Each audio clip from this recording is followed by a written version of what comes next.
celebrated its independence. Adams Mayambala and Simon Chris, what does it mean for the fact that Buganda celebrated a day, one day before Uganda's independence? We've all been in school, the three of us. And one of the things that has been taught in school is our history lessons.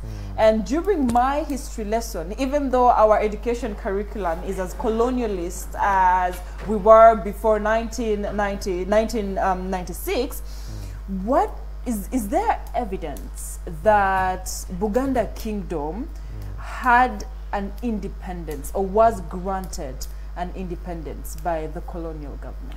I think contemporarily, currently, nzendaba okusinzira ku biri mawulire ne articles ezifuluma balaga bo abawandiisa ab'enjawulo because recently wawoneje nasoma mu New Vision eya government naye nga balaga nti nno there's no evidence wala omusajja yawandika there's no evidence nti nno oba nga bwolaba Uganda bwe yafuna independence 9th October 1962 ne bajjayo Union Jack ne baraisinga eyaffe ne bajjako lights and all that ntino chiri so on record nti it happened. So kati ekiriwo kiraga nti Buganda, there's no history that was written kwecho. Probably we need to make research to funeyo omuntu wa Buganda omukade tulaba tunyumize, but currently abantu kwegamba n'abamu tebakimanyi Latifa, and some people are not aware of it. Exactly, but here's where historians base their argument on. Bagamba nti when Uganda was about to receive its independence and when the Europeans or the British were still colonizing Uganda, Buganda Kingdom asked to be an autonomous state. They asked the British to make them their own nation, their own state, and the British refused because they wanted them to join the East African Federation, Nebabagana.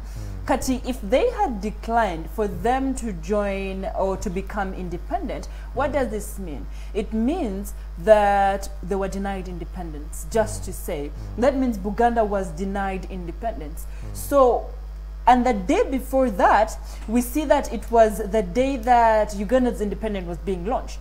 Because the independence started being launched a day before until midnight when the lights went off, and then it continued with that. So in the history books, unless the colonialists scrapped it off, because we've seen that they have scrapped off the fact that Africans have done a lot of development and they've taken the good things that Africans have done and attributed it to them. Unless it has been scrapped off, we don't see in history that Buganda Kingdom was declared an autonomous state. There's some trick there. Yes. Buganda is one of the kingdoms very strong, yes. You understand that? So Buganda ye yali ewulikika wano mu Uganda naddala kwegamba in governance, and yali organized by Namaje, by Kabakaka from back then, 14th century. No, 1900. They collaborated first with the Baganda. Not Jagamba.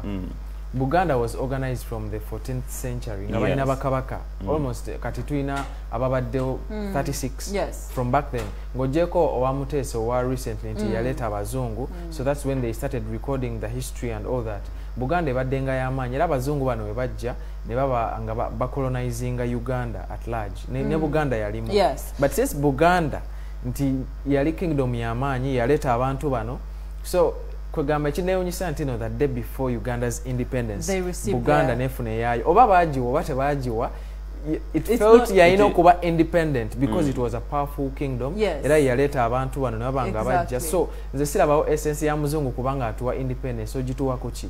And it's like we took our own independence. Yes. Well, we cannot underscore the participation of the Buganda Kingdom in the attaining of independence in Uganda. And besides, the Buganda King was the first president of Uganda before Obote took over from him, and then he had to run, Mutesa had to run into exile, but he was the first president of Uganda. So we do not underscore the fact that they played a very, very big role in the independence of Uganda, and they were there all throughout. They were the Masaza Kings, they were the ones who led the trade, they are the ones who formed one of the very first political parties in our country, and that is Kabakaka, and they're the ones who formed a coalition with UPC to oust DP. So they have played a very big role, and really cultural heritages in any country The Britain, they also have the king and queen, and they hold them at the highest esteem. And they were even very surprised when balabanga waliwo kingdom eringa eyabwe. You understand? Yes. And as kyemanyiti abangereza abo ngabo balaba kwegamba bale bagala okuleka Uganda as a republic. Ate Buganda yonge yagala okwefuganga yo because yalina norms zaayo, erina abafuzi baayo, eri organized nga bwe yali. So kwegambera bagamba kino ekintu kiza kireetawo conflict in governance in Uganda. Buganda yagala okwefuga kwegamba baze waliwo clashes kwegamba eziri called ne government eyomasekati the central government. So nze kyemanyi Buganda was a powerful kingdom era nga tebagala still a very powerful kingdom. Antogera biri ebyo. So kati kwegamba abangereza bano probably they turned a deaf ear about Buganda nga bagala kifiiraawo ne bakirekawo ne banga tebagi granting. So Buganda had to do this because singa Uganda yafuna independence before Buganda, then it would be something else. Naye Buganda yagamba we as a kingdom teri asobola tuwa independence tuje wangaffe because mwatusanga tulina kabaka waffe era nga yatukulembera. So anyways, issues of Buganda, I'm pretty sure that we need somebody, an insider, to come and clarify on these allegations that Buganda tiafuna independence or Buganda yafuna independence. They have remained a conspiracy theories all even up to date. But what we can confirm to ourselves is that, and let me say this, I've given a lot of time to speak. You're going to say NATO government tiafuna independence from who? That's from the thing. Who has the right to give who independence? We've seen countries that have literally they have remained a conspiracy. They remained conspiracy so at the theories. end of the day, but what we know as what is black and white is that they gained the independence. Even yesterday, they commemorated their Independence Day, which is 8th October. So anyways, what we can do is speak about the events that happened yesterday and about the Kabakaka. Wenda mutebi owokubiri sa magulu nyondo nakulegulu yabaddeyo eggulo mu lubiri emengo era nga ya recognizing amasaza ga Buganda naddala gagasinza okuwangula mu activities ez'enjawulo muli sports, cultural activities. So ya recognizing amasaza era nga weekend yonna ebadde ya bulungi wansi, and that is where I wanted to base my discussion. What is the real obulungi bwensi like the conserving the environment? Oh, conserving. I was going to say the good things on earth. I'm literally just directly translating it. Conserving the environment. Sanitation that is no the good things about the world.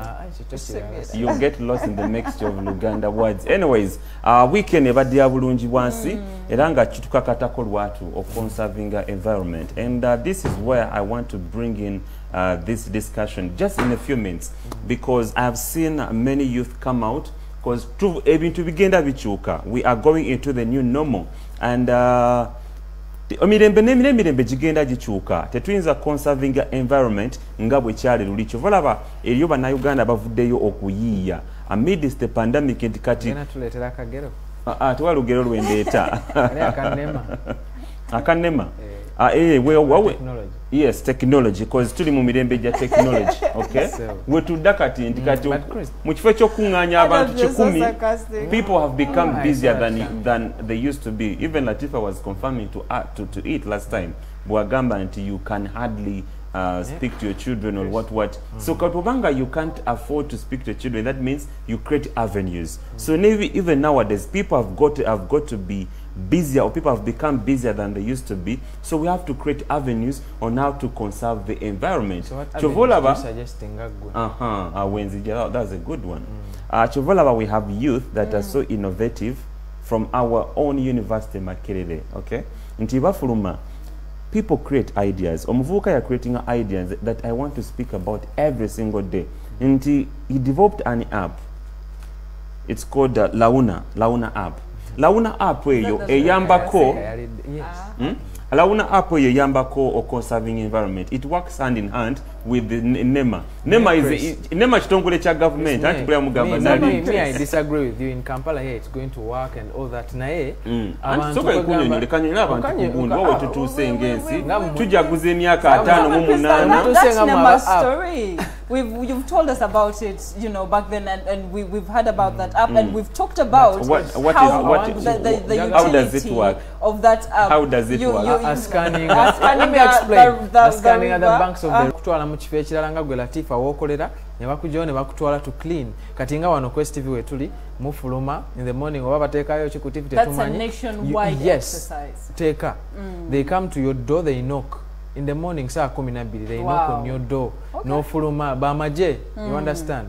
No fuluma, muino cleaning, and never kutwala, ne mukilining away move. Get out of their houses, kumacha, never belanga balongosa. Ero lunaku babera balongosa, laba smoke everywhere, ne bocha, ne basawo ensiko, ebisani ko bena ne bagogole emyala, ngolabo omuntu afaayo. Wano Uganda ne bokola ki ne wokiteka muteeka. Abantu bagenda bigobera Chris. Ne bokola ki? Ne bali bakola n'omutima gwabwe n'agamba nnyonja nsi yange. Ne cleaning emyala enguudo ne bakola buli kimu n'olaba ng'enseeteredde. For the next 30 days ne bangeri clean ne baddamu. That's how it is. Naye wanene waffe abantu babivaako ebya bulungi bwansi buli omu alowooza ali so busy. Nodde mwagamba KCCA ejeri. Naye ine ebyokukola bingi, ine ebizibu bingi KCCA. Ine okuyoola abantu ku street abalina emicungwa biki babajjeko.